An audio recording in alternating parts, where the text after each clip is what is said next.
नमस्कार विद्यार्थी मित्रो, मी प्राध्यापक कृष्णा रोकडे. स्वप्नस्फूर्ती अकॅडमी आमच्या यूट्यूब चॅनलमध्ये तुम्हा सर्व विद्यार्थी मित्रांचं मनपूर्वक सहर्ष स्वागत. विद्यार्थी मित्रांनो, आता थोड्याच वेळापूर्वी आयुक्त कार्यालयातून पवित्र पोर्टलवरती एक सूचना अपलोड करण्यात आलेली आहे. शिक्षक पदभरतीबाबत असणारं जे प्रसिद्धीपत्रक आहे ते प्रकाशित करण्यात आलेलं आहे, प्रसिद्ध करण्यात आलेलं आहे. या ठिकाणी आपण बघू शकतो की दिनांक 9/2/2024 वेळ दुपारी 2 वाजता हे परिपत्रक प्रकाशित झालेलं आहे. आता या परिपत्रकामध्ये काय म्हटलेलं आहे, प्रसिद्धीपत्रकामध्ये काय म्हटलेलं आहे, आजची कार्यवाही हे समजून घेणं गरजेचं आहे. उमेदवारांना पवित्र पोर्टलवर जनरेट केलेले प्राधान्यक्रम लॉक करण्याची सुविधा सुरू करण्यात आलेली आहे. म्हणजे एक गोष्ट गुड न्यूज आहे आपल्यासाठी की आपल्याला जे प्रेफरन्स आहेत ते लॉक करण्याची सुविधा आता उपलब्ध झालेली आहे. काही लोकांना ती दिसत आहे, काही लोकांना दिसत नाही. थोडंसं सर्व्हर जर स्लो असेल तर काही लोकांना ती दिसणार नाही, पण आजपासून प्रेफरन्स लॉक करण्याची सुविधा आपल्याला उपलब्ध झालेली आहे. सदरची ही सुविधा दिनांक 9 फेब्रुवारी 2024 ते 12 फेब्रुवारी 2024 9 फेब्रुवारी ते 12 फेब्रुवारी या कालावधीमध्ये सुरू राहील, याची उमेदवारांनी नोंद घ्यावी. आता आपल्याला जी लॉक प्रेफरन्स करण्याची सुविधा दिलेली आहे ते एकूण किती तारीख आहे, 9 फेब्रुवारी ते 12 फेब्रुवारी. आता सर्वाधिक महत्वाची जी गुड न्यूज आहे ती म्हणजे काय की ज्या मुलांचं वय होतं, म्हणजे उदाहरणार्थ समजून घ्या की ओपनच्या मुलांचं वय किती आहे शिक्षक भरतीला 38, आधी कोविडचे 2 वर्ष दिलेले असे मिळून एकूण झाले 40. आणि त्याच पद्धतीनं ज्यांचं कास्ट मधला जर विद्यार्थी असेल तर त्याला अगोदरच वय असतं 43 अधिक 2 असं मिळून ते होतं 45. तरी सुद्धा जे यापेक्षाही वयानं पुढे गेलेले आहेत अशा मुलांना शासकीय ज्या जागा आहेत, म्हणजे आपण म्हणू शकतो जिल्हा परिषद, नगरपालिका, महानगरपालिका, या ठिकाणचे कोणतेही प्रेफरन्स दिसणार नाहीयेत. परंतु वयाधिक या कारणास्तव प्राधान्यक्रम उपलब्ध होत नसलेल्या उमेदवारांना खाजगी शैक्षणिक व्यवस्थापनातील इयत्ता 9वी ते 10वी व इयत्ता 11 ते 12वी या गटातील प्राधान्यक्रम देण्याची सुविधा सुरू करण्यात आलेली आहे. यास्तव या प्रकारच्या उमेदवारांनी प्राधान्यक्रम जनरेट करून विहित मुदतीत लॉक करावे.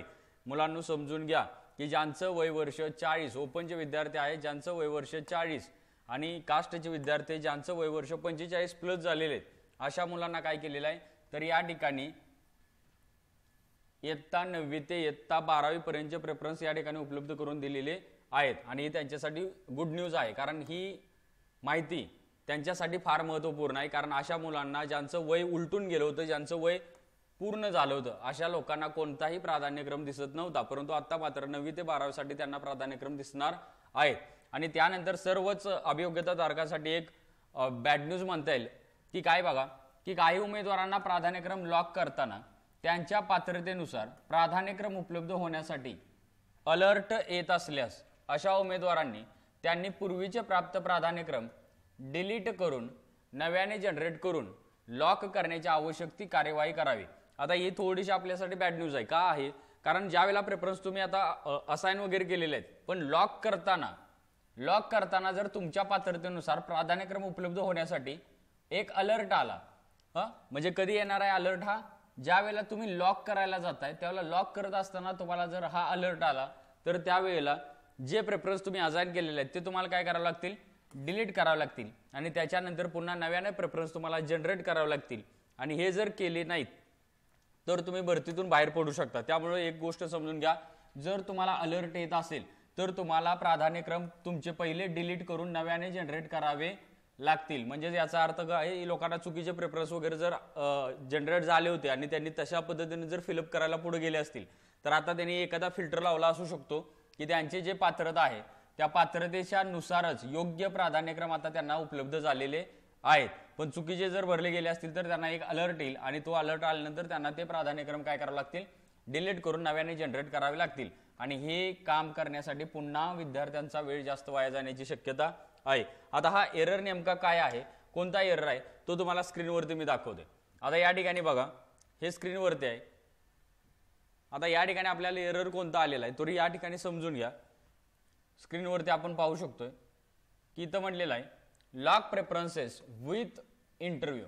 आता विथ इंटरव्ह्यूचे प्रेफरन्स आपण काय करायला लागलो, लॉक करत आहे. लॉक करत असताना या ठिकाणी बघा, preferences are not generated as per eligibility mentioned in your profile. म्हणजे तुम्ही इलिजिबिलिटी जी काही शैक्षणिक पात्रता मेन्शन केलेली आहे त्याच्यानुसार जर प्रेफरन्स जनरेट झालेले नसतील, नॉट जनरेटेड म्हटले, please delete and generate your preferences again. जर तुमच्या पात्रतेनुसार तुम्हाला प्रेफरन्स जर जनरेट झालेले नसतील तर ते प्रेफरन्स काय करा, डिलीट करा आणि पुन्हा ते प्रेफरन्स काय करा, जनरेट करा. आणि हे करावं लागेल विद्यार्थ्यांना. आणि हे जनरेट केल्यानंतर काय होईल, त्यांना योग्य भरतीमध्ये योग्य विषयासाठी त्यांचा अर्ज जाऊ शकेल. पुढचं बघा, जर असं जर विद्यार्थ्यांनी केले नाही, प्राधान्यक्रम जनरेट केले नाहीत आणि पुन्हा जर लॉक केले नाहीत तर प्राधान्यक्रम जनरेट करून लॉक केल्याशिवाय उमेदवार पदभरतीच्या पुढील प्रक्रियेत सहभागी राहणार नाही. जर समजा एखाद्या विद्यार्थ्यानं प्रेफरन्स सगळे जनरेट केले, असाइन केले, पण जर त्यानं जर लॉकच केले नाहीत तर मात्र हा विद्यार्थी काय होईल, शिक्षक भरतीतून बाद होईल, कारण तो पुढच्या प्रक्रियेमध्ये सहभागी राहणार नाहीये, म्हणजे तो ऑटोमॅटिकली स्पर्धेतून बाहेर गेला. यास्तव प्राधान्यक्रम नमूद करून लॉक करणे अनिवार्य आहे. म्हणून तुम्हाला जर स्पर्धेतून बाहेर जायचं नसेल तर तुम्हाला हे प्रेफरन्स लॉक करणं अनिवार्य आहे. अनिवार्य म्हणजे काय आहे, सक्तीचं आहे. आणि सर्वात शेवटची सूचना आपल्याला जी दिलेली आहे ती सूचना अशी आहे, अभियोग्यता धारकांकडून ईमेलद्वारे प्राप्त झालेल्या मुद्द्यांना पोर्टलवर एकत्रितरित्या न्यूज बुलेटिनद्वारे उत्तरे देण्यात येत आहेत. अभियोग्यता धारकांचे वेळ श्रम वाचविण्यासाठी आणि एकाच ठिकाणी अधिकृत माहिती उपलब्ध करण्याच्या दृष्टीने ही व्यवस्था करण्यात आलेली आहे. म्हणजे मुलांना व्यवस्थित माहिती मिळावी यासाठी काय केलेलं आहे, न्यूज बुलेटिन म्हणून एक सुरू करण्यात आलेला आहे. याची नोंद विद्यार्थ्यांनी घेणं गरजेचं आहे. त्यामुळे कार्यालयात गर्दी करू नये.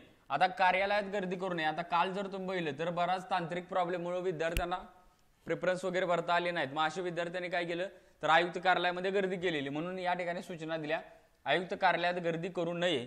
तसेच कोणाही अधिकारी, कर्मचारी अथवा अनधिकृत व्यक्ती यांना व्यक्तिशा संपर्क करू नये. याचा अर्थ एक समजून घ्या विद्यार्थी मित्रांनो, जे प्रशासकीय अधिकारी आहेत किंवा जे शासकीय कर्मचारी आहेत किंवा जे बाहेरचे जे लोक आहेत की जे शिक्षक भरती संदर्भात माहिती वगैरे देतात, अशा कोणत्याच व्यक्तींना कॉल करून विनाकारण त्यांना त्रास तुम्ही देऊ नका. अशा पद्धतीने ही सूचना या ठिकाणी देण्यात आलेली आहे. तुम्हाला जी माहिती मिळणार आहे ती कुठून मिळणार आहे, न्यूज बुलेटिन मधून माहिती मिळणार आहे. आणि तिथून माहिती तुम्ही घ्या. विनाकारण कोणालाही कॉल करून, मेसेज करून कोणालाही त्रास वगैरे देऊ नका, असं या ठिकाणी आपण काय केलेलं आहे, या ठिकाणी या न्यूज बुलेटिन मधून किंवा या प्रसिद्धी पत्रकातून आपल्याला माहिती उपलब्ध करून दिलेली आहे. विद्यार्थी मित्रांनो, हे आत्ताच नोटिफिकेशन पडलेलं आहे दुपारी 2 वाजता, 9 फेब्रुवारी 2024 दुपारी 2 वाजता. आणि याच्यामध्ये जी माहिती दिलेली आहे त्यानुसार पुन्हा एक समजून घ्या, ज्यांचं वय जास्त झालं होतं, ज्यांना स्पर्धेमध्ये आता प्रेफरन्स एकही दिसत नव्हता, अशा मुलांना 9वी ते 12वी साठी खाजगी शैक्षणिक संस्थेचे प्रेफरन्स दिसणार आहेत.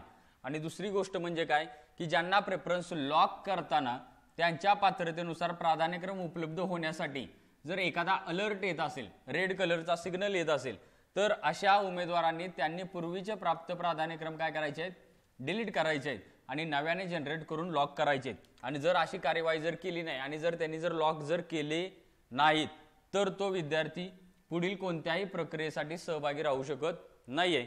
म्हणजेच त्याला ते काय आहे, प्रेफरन्स लॉक करणे हे सक्तीचं आहे.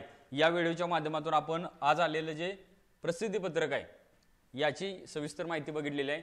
विद्यार्थी मित्रांनो, तुम्हाला माहिती आवडली असेल तर चॅनलला सबस्क्राइब करा, व्हिडिओला लाईक करा आणि व्हिडिओची लिंक जास्तीत जास्त लोकांपर्यंत शेअर करण्याचा प्रयत्न करा. धन्यवाद.